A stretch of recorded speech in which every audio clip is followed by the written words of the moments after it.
Hello guys, good morning. এখন সকাল সকাল আমি দেখতেই পাচ্ছ মাকে টাটা করে দিলাম আর লাগেজ নিয়ে আমি বেরিয়ে পড়েছি কলকাতা যাওয়ার উদ্দেশ্যে। হঠাৎ করেই আমার প্ল্যানিং হয়েছে কলকাতা যাওয়ার।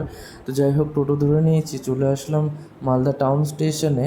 আর দেখতেই পাচ্ছ আমি এখন ট্রেনে উঠে গিয়েছি। আর এটা হচ্ছে মালদার পাশের ফারাক্কা নদী, যেটা বাংলাদেশে ঢুকে পদ্মা নদী হয়ে গেছে।